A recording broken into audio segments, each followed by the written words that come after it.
Um, there we go. Yep. Yeah.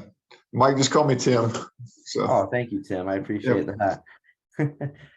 Okay, so I guess I'll kick things off, kind of give you a little introduction about me. So my name is Mike. I don't know if Don or Scott told you, but I was a former Penske Auto Group employee. I used to work for. Okay. I wasn't aware of that. Okay. Yes, I used to work before I got the Porsche internship that I'm at right now. I Hmm. used to work as a porter at Crevier BMW in Santa Ana. Okay. Eric and Anthony were the two managers there. They were great people. I really enjoyed working for them. My family does have quite a bit of history in Penske. I'm sure you might have met my father, Tony Salerno. Yeah, no, I recognize the last name. I didn't know there was a connection, but okay. Yes, I think you guys first met at an IndyCar banquet maybe 20 years ago, back in the Probably 90s. sounds right. Yeah. And I met you once a long time ago at the Long Beach Grand Prix. I think in 2000, it might have been 2012, 2013. Okay. And I've been to many races and I always take a picture in front of the Penske car. Here's a picture of me in front of the I like RS it. Spiders from Oh back in yeah. the day. That Still would one have of been, yeah, that would have been probably 2007 or 2008. That one. yes, Yeah. Yeah. still one of my favorite cars to this day. Awesome. Yeah, mine And too. and here is my brother and I at an IndyCar at Cal Speedway in 2013 in Yeah, front it of looks Will like fun Power's time. car. Yeah. Yeah. And Awesome. I believe Will won this race as well. It sounds right. Yep. So yeah, again, as I said, currently I'm doing my internship at Porsche Experience Center in Los Angeles. We actually have a Mhm. 963 there on display right now. So yeah, to kick things off, let me get my question. I have my questions loaded up here. Sure. So my first question for you is, Penske is a very big organization, and I'm just curious. So, did you have a mentor early in your career? And if so, how did they influence you to get where you are now? Yeah, no, it's a good question. For me, racing was a family business. So my father built IndyCar engines. Um, I was cutting grass as a kid and always involved in, I guess, watching races or as a race fan or whatever else. He built Indy 500 engines, in Indianapolis, or IndyCar engines, and kind of watched through his eyes. And about the time I was in high school, he and a couple of partners started their own little engine shop, and I needed a summer job, so I went there and swept the floors and did whatever was needed. Drove the van once I was old enough to drive. I learned how to drive the van, and kind of that's off I went. So really, my father's two partners were kind of my mentors from a career standpoint. Obviously, the other side of I think part of what put me in a leadership position was really athletics, and the coaches that I've had along the way were probably a pretty big influence in terms of kind of leadership skills, probably more so than working in an engine shop. Nice. What sports did you play growing up? When I was younger, I played pretty much the stick and ball sports, right? Baseball, basketball, football, and then kind of one by one, they went away for different reasons, and I stuck to basketball. Being in Indiana, kind of needed to focus on one thing, and Indiana basketball at that point in time was a big deal. If you've ever seen the movie Hoosiers or whatever Yeah, else, yeah, it was probably bigger than life in Indiana at that point. I was probably a better baseball player, honestly, but kind of lost interest of that kind of halfway through high school just because the program wasn't that good. And I had to miss going to the racetrack because baseball was always in the spring, and then I couldn't go to the Indy 500 practice and qualifications when I wanted to. And in fact, they asked me to come basically move up to the varsity level and sit out. I knew I wasn't going to play, and it was on pole day at Indy. I'm like, look, if I'm not gonna play, you need to move somebody else up because I'm going to the racetrack. And they're like, hey, if you don't come to the game, you won't play next year.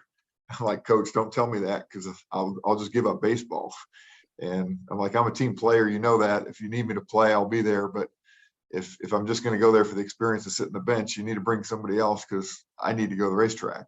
And yeah, I didn't go to the racetrack, and I told him I wasn't going to play next year. And when next year came around, he's like, hey, I changed my mind. I understand. I'm like, no, I'm going, it's over. I played my last game of baseball. So, but my mentors, they really, I guess, taught me the work ethic. And my father didn't come from much.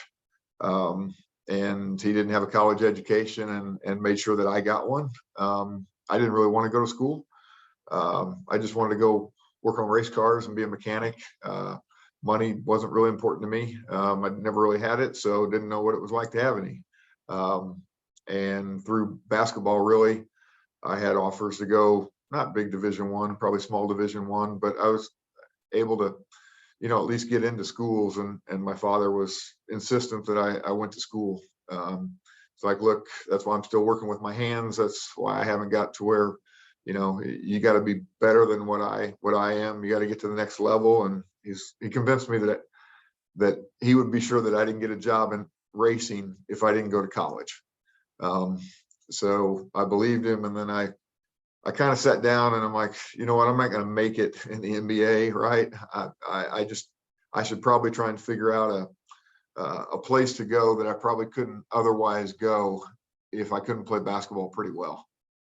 So I went to an engineering school in Terre Haute, Indiana, called Rose-Hulman Institute of Technology, which is still ranked the #1 engineering school in the country for just engineering degrees.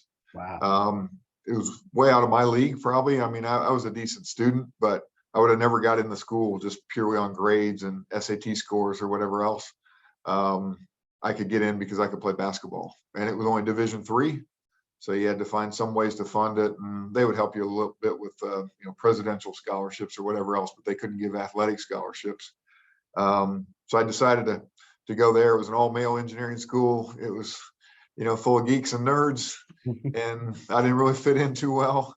But I found my group there. It's probably the best decision I made, because I was able to go there and get a great education. And it's probably the one thing that Mr. Penske noticed the most. At that point in time, there weren't a lot of engineers that were in race teams, let alone ones that had got, that kind of education. So that was kind of where it all started for me. Wow.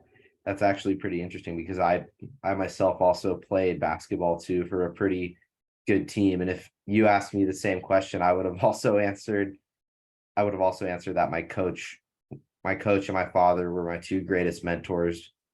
And being an athlete, honestly, was one of the best decisions I think I could have made in high school, because it teaches you teamwork, how to manage and also get along with your fellow teammates. Mm-hmm.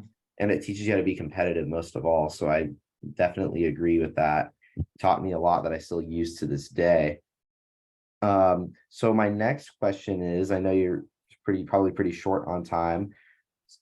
What inspires you and what motivates you to work at Penske and, still want to keep working to this day? I think most of it's my competitive nature. I've always, like I said, I've always had a good work ethic, whether it was in athletics or just in life. I guess I'm pretty driven to be successful. You can measure success in a whole different, a lot of ways. A lot of people measure it in material ways. I measure it a little differently. Obviously, that's all part of it, and everybody has a different level of kind of satisfaction there.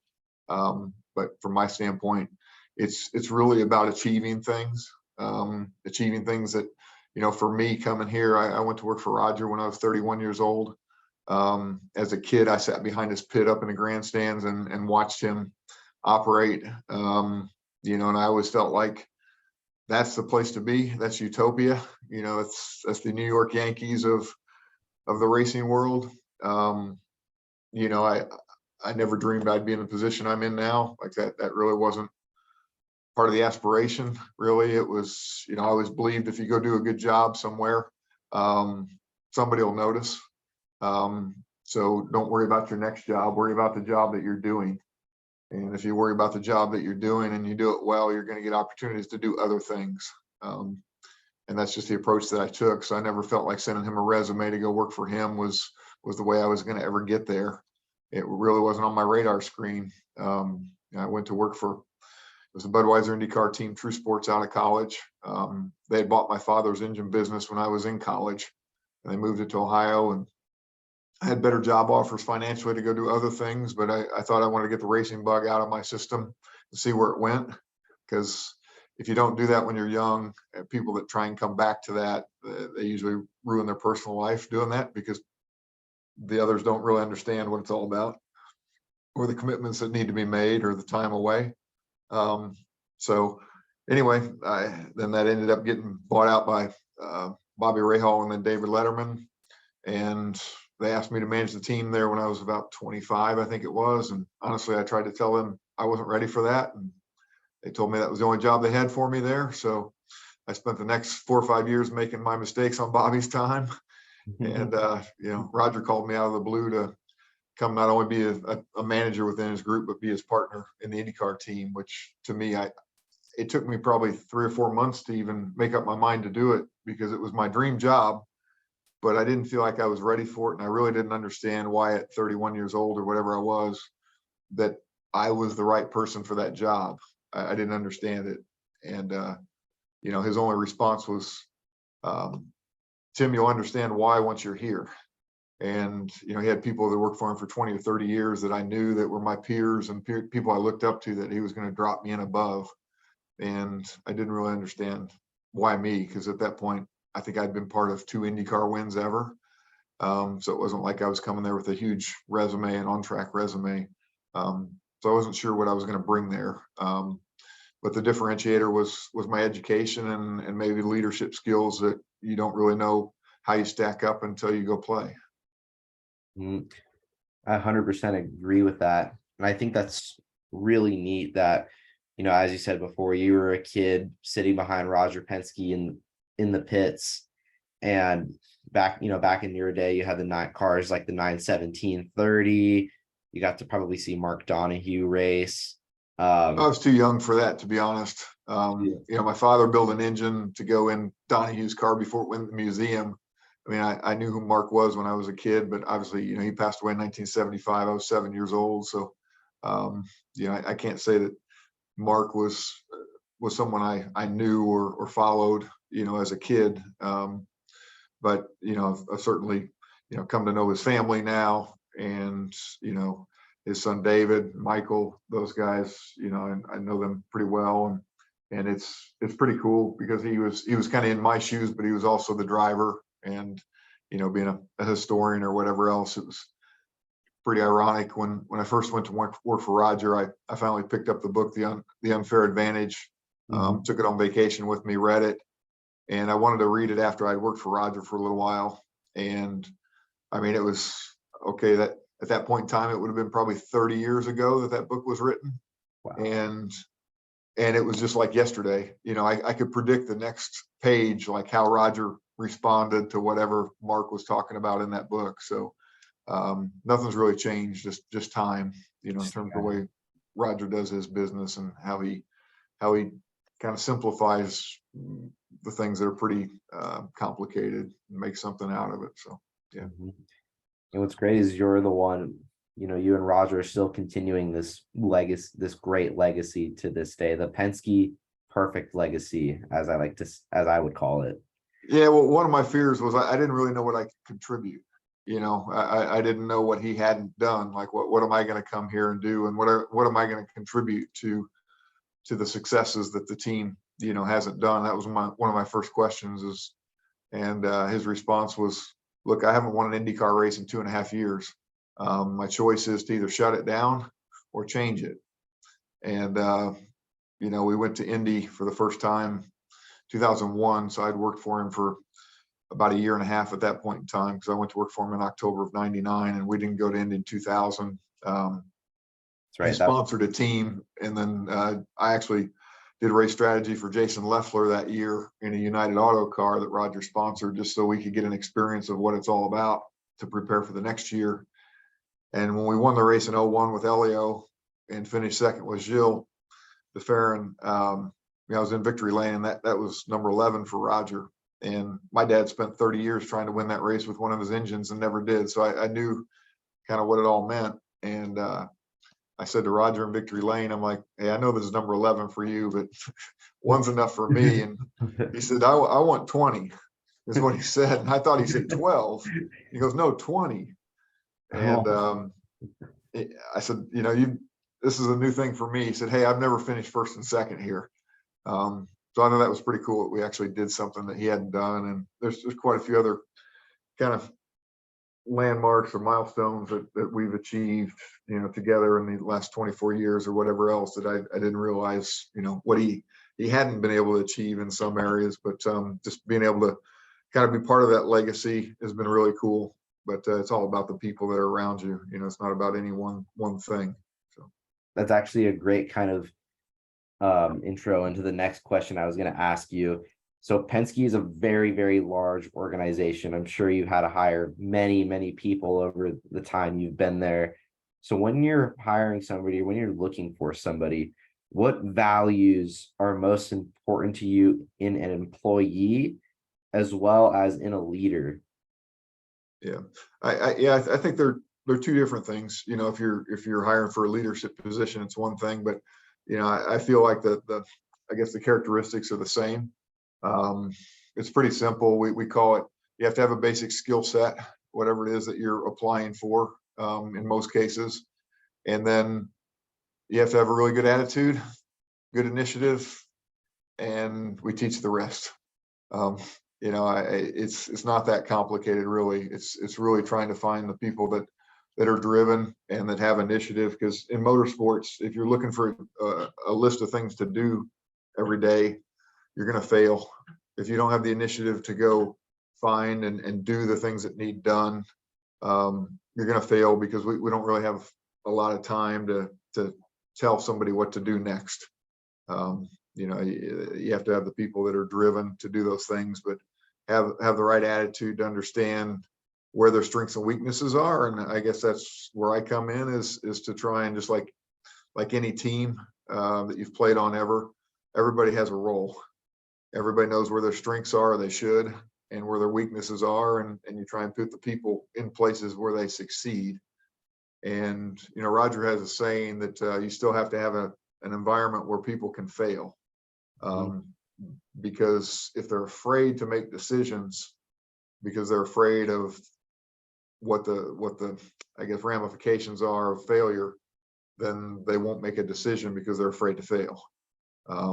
So they have to have some support system where that happens, but making the same mistake twice is probably the thing that you don't want to get yourself in the middle of. So really for people, it's more about, okay, what's their education is one thing. I live it myself. I believe that it's a proof of your mental capability, but it's not necessarily what separates a good employee from a bad employee, or someone with a lot of potential versus someone that doesn't, because there's plenty of people that don't have a piece of paper, right, that says, yeah, I went to school for 4 years, after high school.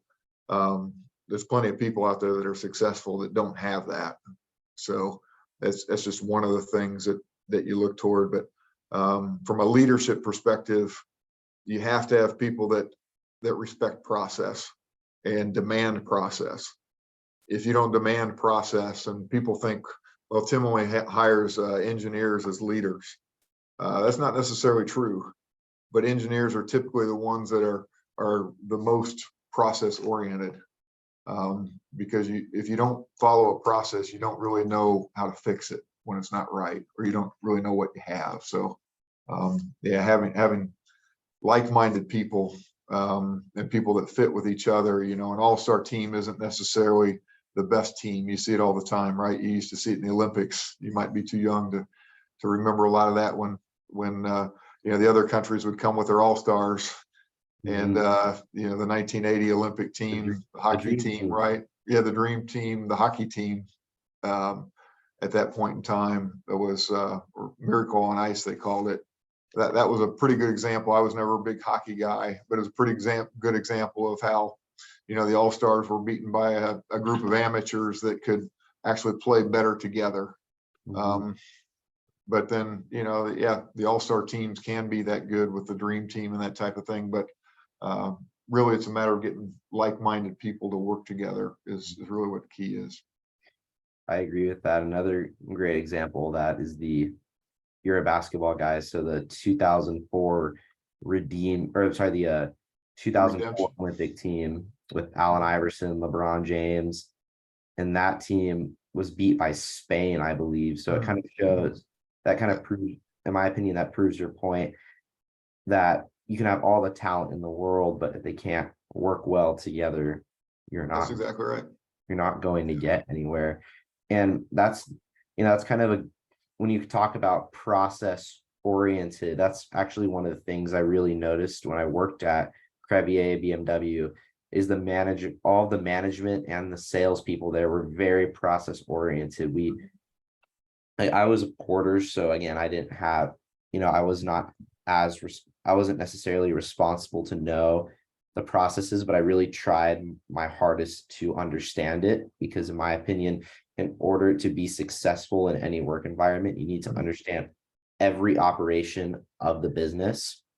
So when I started working there, I wanted to know everything about the racing, everything about the dealerships, everything about Penske Motor Group. That's, in my opinion, the only way to succeed. That's my process, as you would say. Yep. And everyone there was very process oriented. Every document needed to be filled out correctly every single time. When it come when the finance managers were approving loans, the loan applications needed to have to be precise. All the information needed to be correct.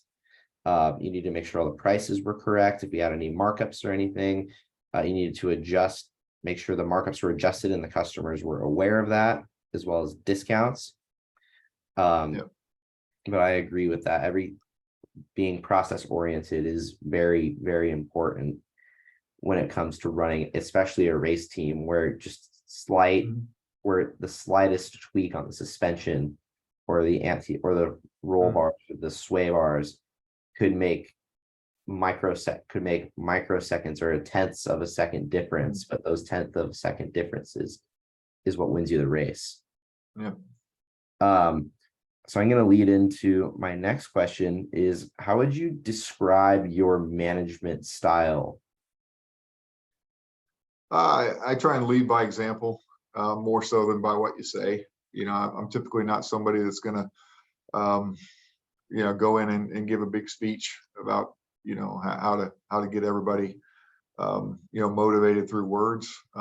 Probably not as good with that. I fail sometimes in terms of people that need a lot of feedback, because I'm used to not getting a lot of feedback myself.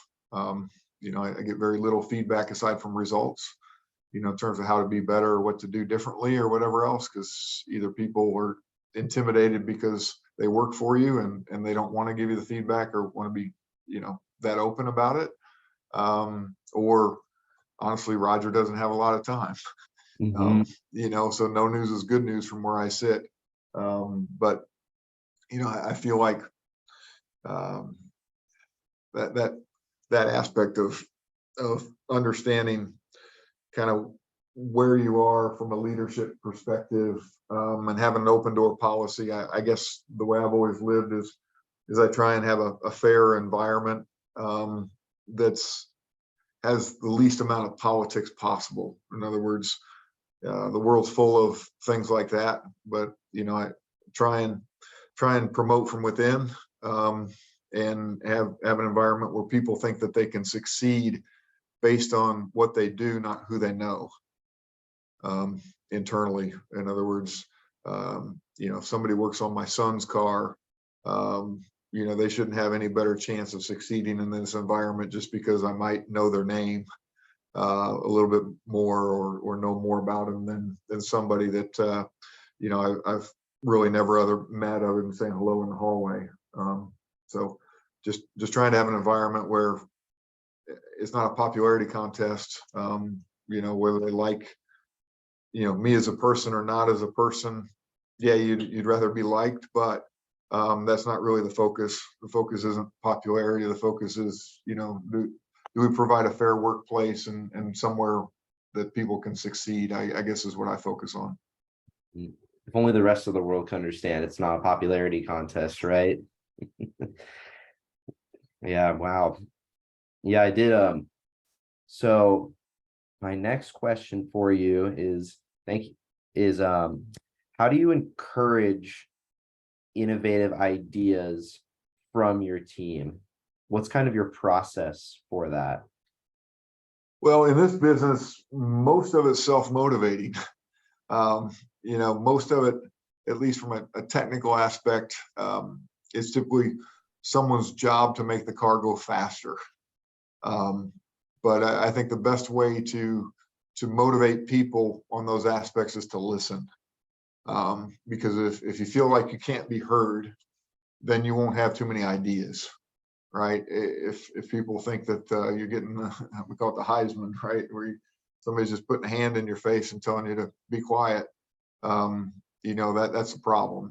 But at the same time, again, you have to have a process for how to be heard, because just, talking to people that can't do anything about it is just a waste of time. You have to go there with a solutions oriented mindset. Complaining isn't really how you're going to be heard. But come in here with, okay, a definition of a problem that exists and some suggestions for how we can make it better. And when you have people that do that, things get done. And if the group's waiting on leadership always to have those answers, we'll probably fail as an organization, because we need everybody's ideas. And they might not have the biggest title, but sometimes the best ideas come from people that see things from afar rather than ones that are in the middle of it. Wow. Yeah, I'm curious. I'm not sure if you're allowed to answer this or not, but in kind of going on the feedback question, do you guys have an internal feedback system like that at Penske? We do, and honestly, a lot of people don't use the formal systems, to do that, and unless it's and I've never really experienced it, but there's ways in which obviously you saw it in the dealerships or whatever, that you can report things that aren't going well, or people are afraid to report. You can do all that stuff anonymously, which is all fine. All those things should be in place. I've never really worried about whether Roger's going to show up at the race shop or not, and do you communicate that or not? I see that in some of the businesses he has and some of the other places where it's a big cleanup day. It should be the same day. You can walk in here today and there shouldn't be anything we do any differently here. And if everybody has that mindset, then everything's fine. So from a feedback perspective, the one thing I do encourage is that it goes through the process. In other words, when you have a direct line, yeah, you want a direct line to say, my door should be open. But whatever the problem is or whatever the solution is, it needs to be put together to where it goes through their chain of command. So their chain of command has to be part of that process, because it can't be a way around a manager to get something done. If it's a way around a manager to get something done, then you're promoting the politics, right? So I'll say, hey, whatever you're going to tell me, you got to feel good about telling somebody else. If you're not going to be able to tell your manager what you're telling me, we're not going to get anywhere, because I'm not going to take your feedback and do anything about it. I'll listen to you and I'll be mindful of it, but otherwise it's just a political situation. No, in politics is, again, as we kind of discussed, not is a word we don't really like in the business, and especially in the racing business world. My next question for you is kind of going along the same lines of that, is how do you separate personal bias from just your decision making? Like, how do you kind of separate your gut feeling from your just regular decision making skills? Yeah, I think everybody has challenges with that. And I feel like somebody taught me a long time ago, that your first reaction to something probably isn't the right answer, you know. And if you're emotional about it, you probably need to take longer to respond, or you'll regret the response you have, because you typically can't take it back. So it becomes more, the more emotional you are about it, the longer you need to take to reply. Whether it's an email or something that's said, you know, you need to count to 10 before you speak. Sometimes you need to count to 20. Sometimes you need to walk away. But time usually, you know, I'll typically not rush to a comment, because I've learned over time, because, you know, when I was younger, it was a lot different. I might count to 1 or 2 if I was lucky before I would respond. Now I've really learned that over time, the right response is one that's typically thought out from all different angles, rather than just, you know, my own perspective. Wow. Yeah, that's a really good way to look at it. Just kind of separate yourself for a moment, Yeah, reflect on the right. problem at hand, and really just weigh the situation in your mind. Yeah, And for me, sometimes I go through the same thing. Usually I like to consult with mentors that I have and just ask them, what would you do in this problem, and kind of and take in their feedback to help weigh my decisions. yeah. No, you just have to teach yourself to not respond, when you're emotional, because when you respond when you're emotional, um, most of the time it's going to be a response you're going to regret, Mhm. because it might not be the most professional, or the most, um, or the one that actually has the most effect on finding a solution for whatever it might be. And that's not just at work, right? That's at home. That's pretty much anywhere. Mm. My next question is, what is one of the largest mistakes you have made, and what did you learn from it? Yeah, that's a tough one, because nobody wants to say they don't make mistakes, Mhm. because I think everybody makes mistakes. Unfortunately, I couldn't give you a, like, a number one. Hey, I did this wrong, and you know, you regret it forever, because I get, you learn from any mistake that you make, and you learn that none of them really are too big to overcome. Um, you can overcome, you know, a lot of these different things, or even ask for forgiveness to get through them.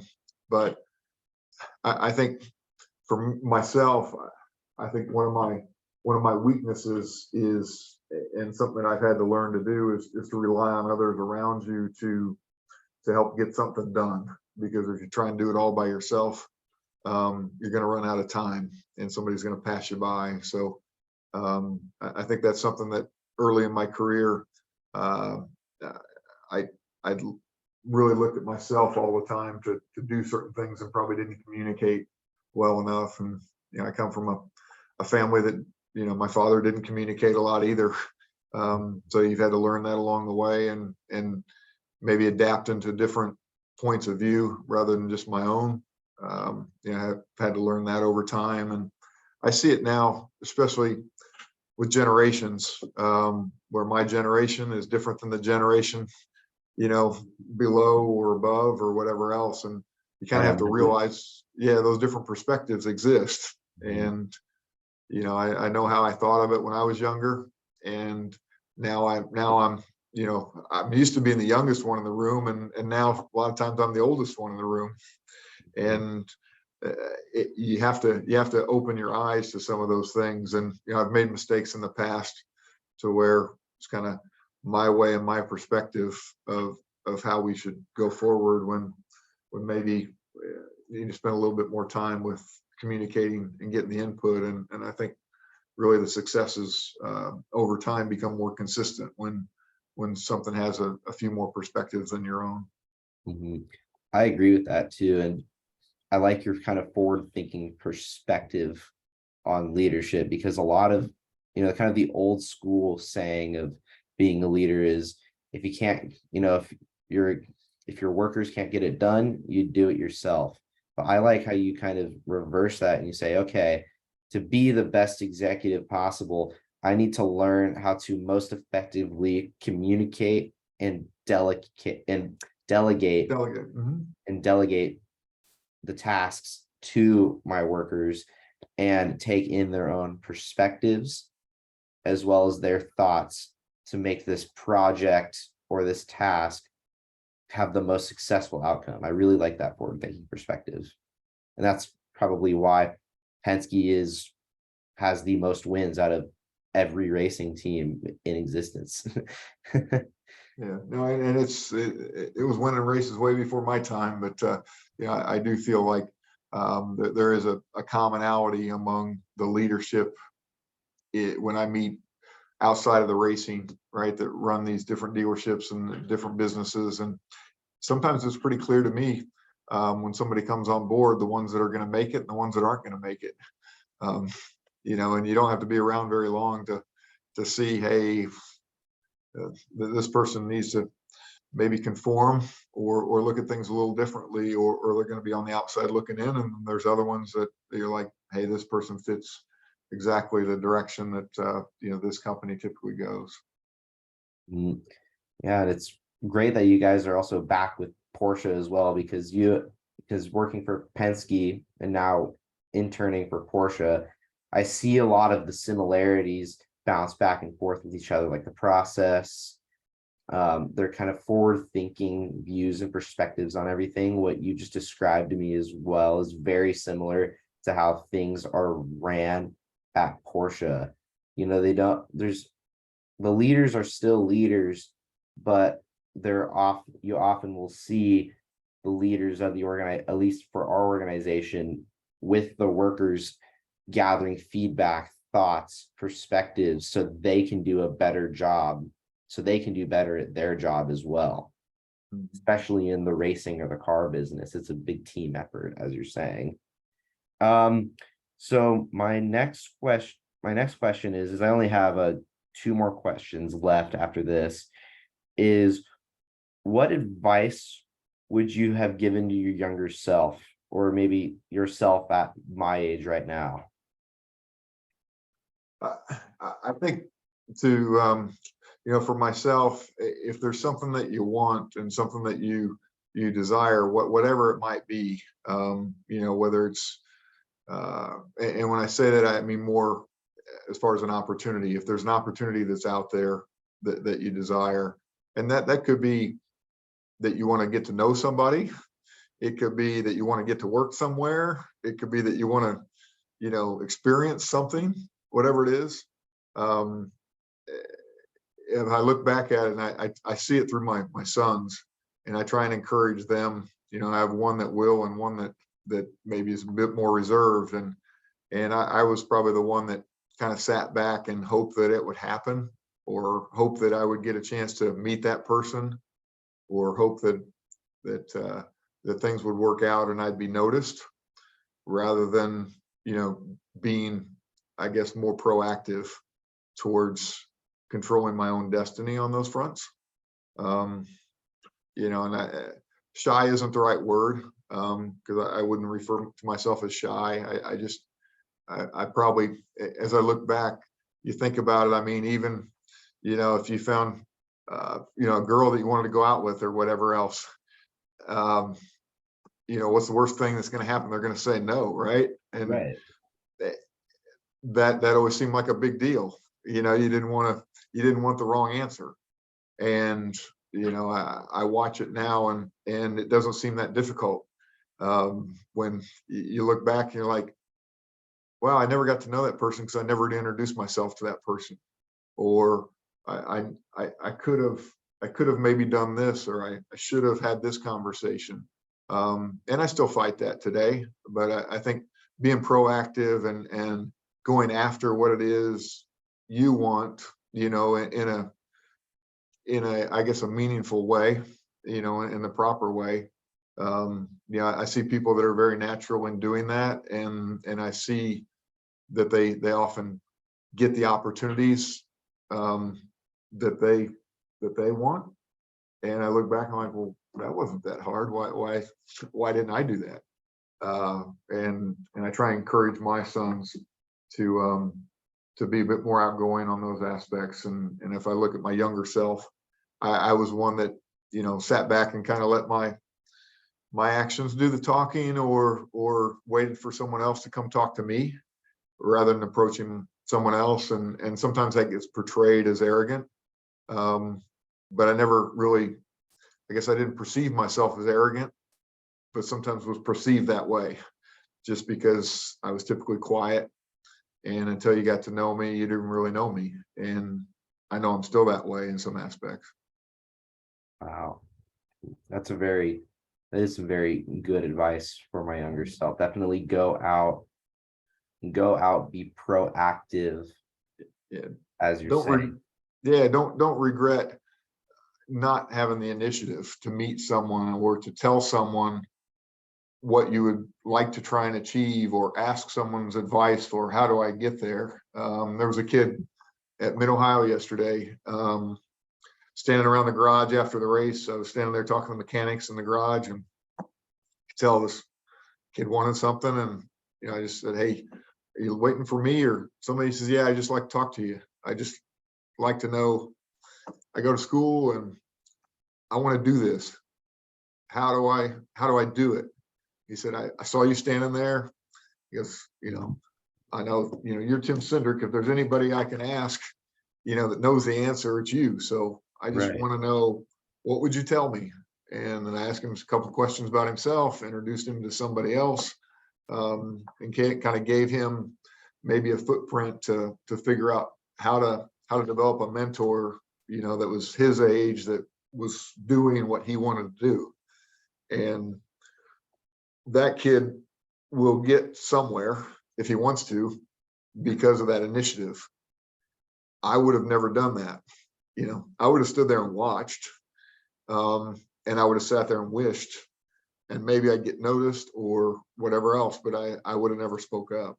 And I think that's something that people need to not regret, walking away going, "Man, I wish I would have said something to him," or "I wish I would have asked for it," or "I wish I would have at least expressed what I feel." And that's something that, it's not an easy thing to change or an easy thing to do, but it's something that I think, if you ask me, I guess, what do I admire in other people or whatever else, is that ability to do that. Or it's, you want to get to meet somebody, or when you're younger, you think about, "Hey, I'd like to have dated this girl," or "What about, how would that have turned out," or whatever else. And then your best friend is there, and you're like, "Well, how did he end up there?" How did Well, he he? just asked, right? He just went up and talked to her, and it was as simple as that. So anyway, I think that's one thing when you talk about your younger self, that I feel like, whether it's that or people, giving them advice, is, if there's something out there you want, you need to go after it in the right way, and you need to be sure people know that that's what you want. And you have to keep knocking on doors, and that they will open. And I guess I never really realized when I was younger how important relationships were. I always felt like I could do it myself. I felt like if I performed, I would be rewarded. And then I slowly found people that it was about who they knew for what opportunities they got. Hmm. And life is that way. You can't change that. So sometimes it is who you know, not what you know.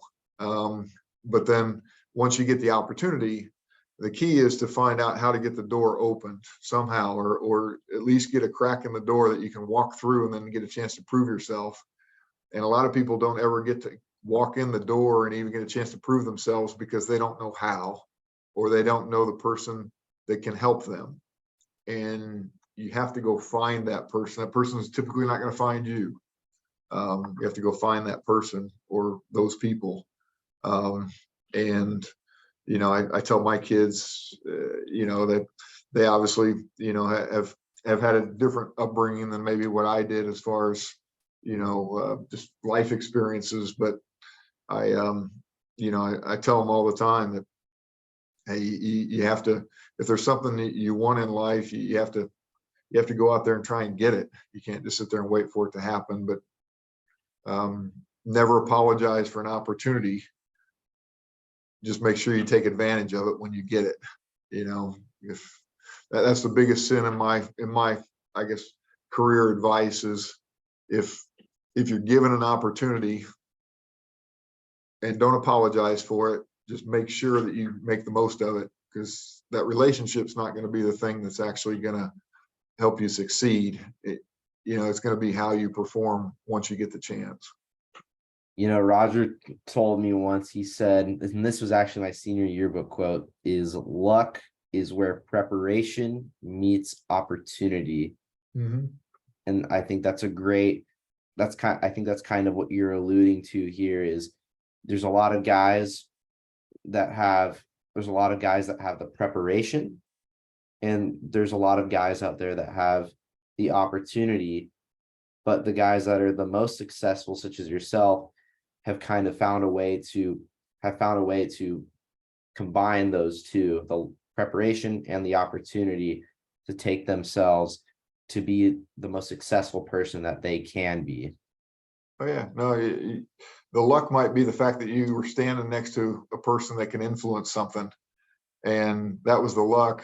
The opportunity is the one you create by actually meeting them and trying to, figure out a way to I guess, prove yourself. And you just take it from there. So that's the way life works. Some think it just falls in your lap because of your last name or who you're related to or whatever else. And yeah, that, you don't apologize for those things, but make sure you make the most of them, because it's the ones that don't and that have those that you're just like, really, what a waste. And then there's others out there that just probably have the skill set, they have the initiative, but they just can't ever get, that that chance to actually prove themselves. And thank God we have an organization like Spark that that helps people like me get cool opportunities like this as well, which is, I'm so glad that we have this and that we're able to do things like this, because I've been into racing. As you saw, I've been into racing and into cars for a long time, and through that, and just through this hobby, I'm really hoping to make it a career one day. That's my goal personally. Yeah, But yeah, you just have to keep knocking on the doors and try and decide kind of where in that world, and yeah, the first job might not be the one that gets you where you want to be, but you have to start somewhere. I didn't really have a path or a plan. For me, if you asked me when I was out of school, I'd say by the time I'm in my mid-30s, I want to be a team manager or a race engineer, but I didn't know how to get there. I didn't know what that meant. And then, 3 years later, they're telling me to manage a team, and yeah, it was probably, I knew what my limitations were, and I relied on the people around me, that knew more about it than I did. So hopefully it's not too loud in the background. I've been so fixated on I couldn't hear saying I didn't. Let me close the window really fast. Give me 1 second. Sure. Yeah, no, I can't hear anybody. Okay, give me 1 second.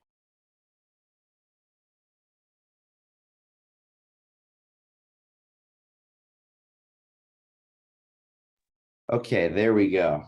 That was just Bob. It was getting to the noise level where it's just starting to bother me. So I No needed problem. But so my last question for you is what would what would you like to tell me that I haven't already asked you? Um, I guess it kind of goes around what we've talked about before, is just encouraging you. And Roger said it before, because everybody has to sell themselves on whatever it is they're doing, right? So you have to be a salesman at some point for yourself. And I'm not anybody that could probably go sell too much, because I have trouble asking for the order or whatever. But Roger's always said, when you want something and the phone's not ringing, you need to be dialing. and people don't really realize that. Some of them sit back, and it's initiative at the end of the day, right? You have to have the initiative or whatever to try and kind of chase whatever it is, because it's typically not going to fall in your lap. But you know, I think my advice to people is always, you know, try and find someone that's doing what you want to do. Yeah, okay, where you want to go, you know, 20 years from now, that's one thing, but you have to find somebody that's basically working at an entry level or has done those steps, you know, in recent times, you know, to get to where you want to go, and really be open-minded about how you get there, and some of that takes sacrifice. You know, it's harder and harder these days for people to accept compromise or to accept sacrifice. And the ones that are successful typically are the ones that accept that that's part of the deal. The other ones, you know, I think, especially in this business, I call them, they get recycled, right? They've been everywhere, and they leave for the next best opportunity, and there's not a lot of loyalty there, and eventually you run out of places to go. So I think the best compliment that we get when people do go to another place to work is when they tell you that they miss the people.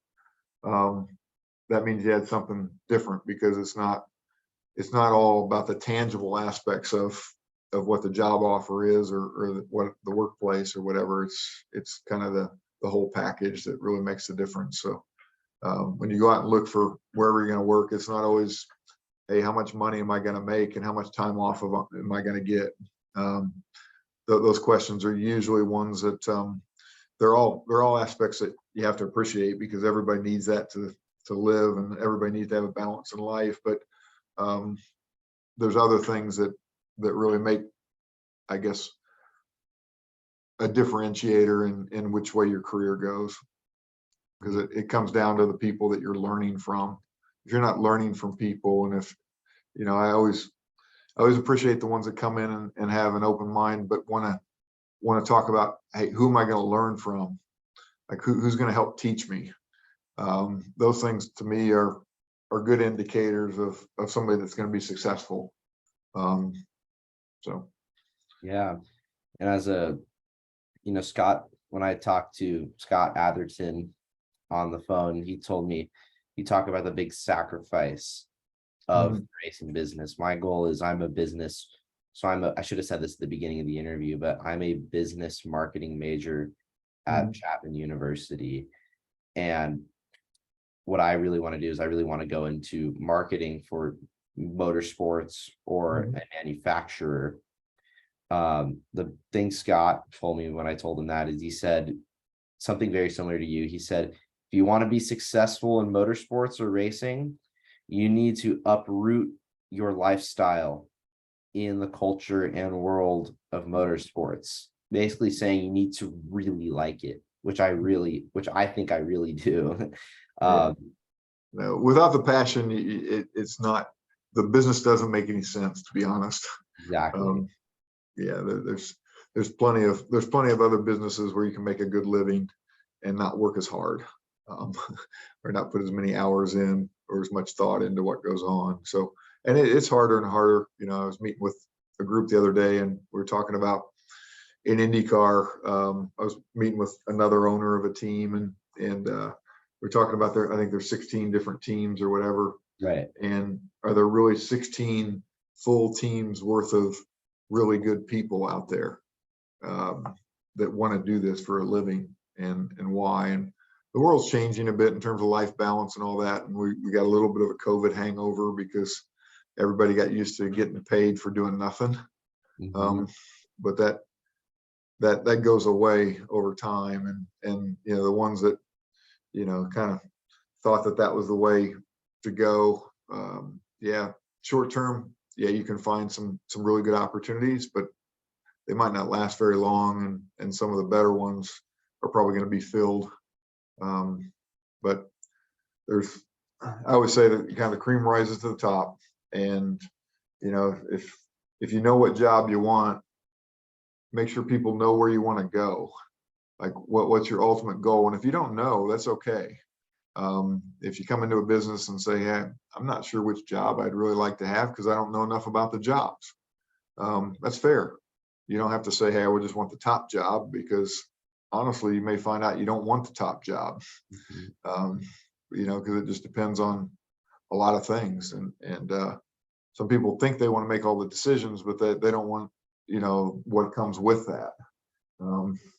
So It's yeah, yeah, you have to try and take it as you are. But my point was, the ones that spend their time trying to convince you why they should have somebody else's job are typically not doing a good job at what they do.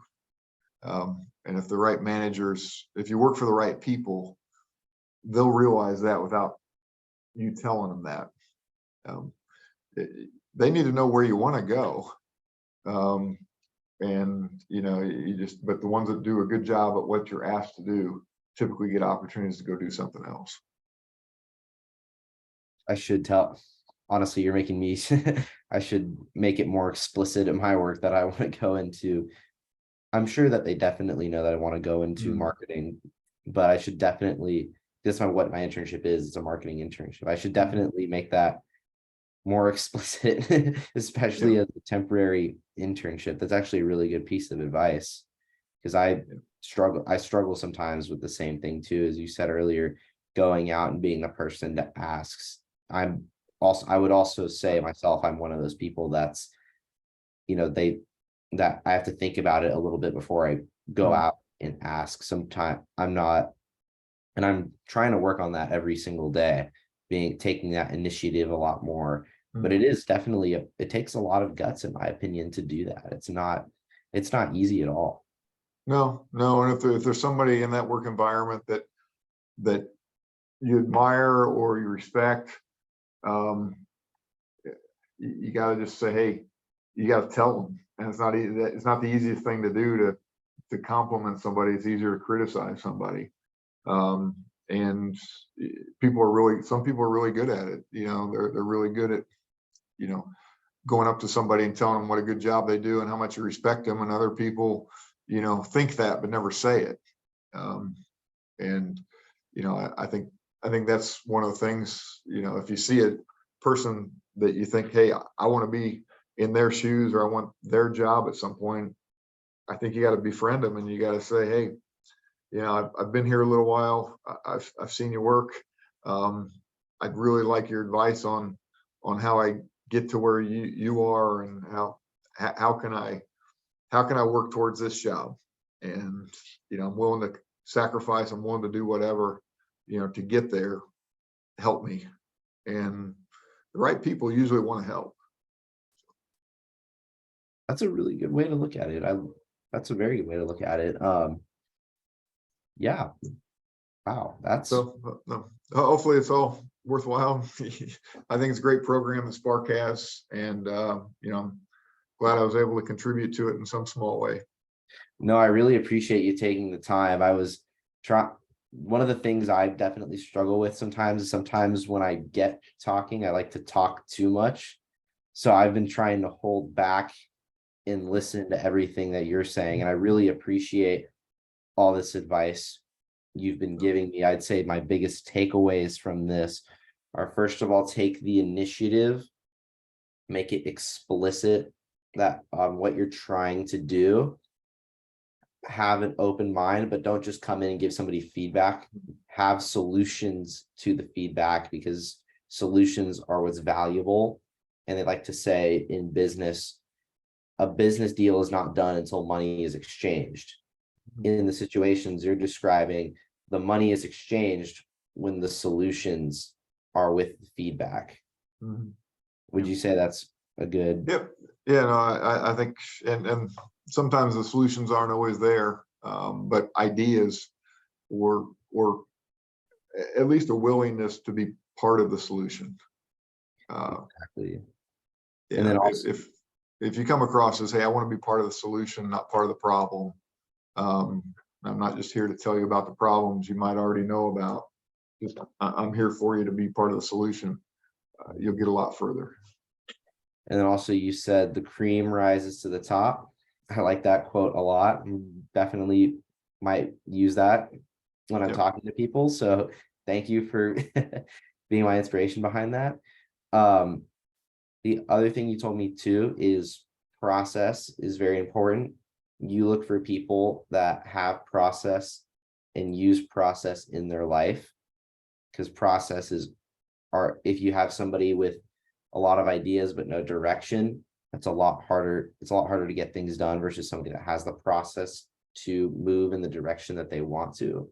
Would you agree with that? Yeah, and I think in addition, probably something that I didn't say before that we encourage here is learn the process that exists wherever you are, before, I guess, before suggesting something different. If people know that you understand the process, if they know that you've done it and experienced it, they're going to have a lot more respect for your opinion about how to make it better. So learn a way that works, learn the way that exists, and then go to somebody with, I guess, a suggestion. Mhm. So And that's a good way to look at it too, because I'm a person that, like, I have an eye for, I agree with that. It's very much easier to criticize a process than it is to compliment it. And I definitely will take that into account as well. Especially for Porsche, because I'm still learning. I have a lot of ideas for how at the experience center they could improve their process, but you're right. I should really dive into it and understand it more before I give suggestions. And I think it would get, people would highly respect my opinions for that if I understand. yeah. Anyway, so yeah, Mike, I appreciate meeting you, and yeah, I got to keep moving here on a Monday. Thank you, Tim. Thanks again for, seriously, thank you so much for taking the time. This is such a great honor to to do this interview. And actually, I'm wearing my Indianapolis. Oh yeah, I'm wearing favorite the, place in the world. yep, favorite place in the world. Yeah, Travis Matthew Indianapolis branded jacket. Had to Love do it. it. Had to wear. I had a Penske polo somewhere. Couldn't find it, so this was the next best thing. Awesome, awesome. All right, man. Good meeting you. Tim, it was great. Good luck to you. Thank you. I really appreciate it. Thank you so much. Yep. All right. Take care. See Take you. care. Good night.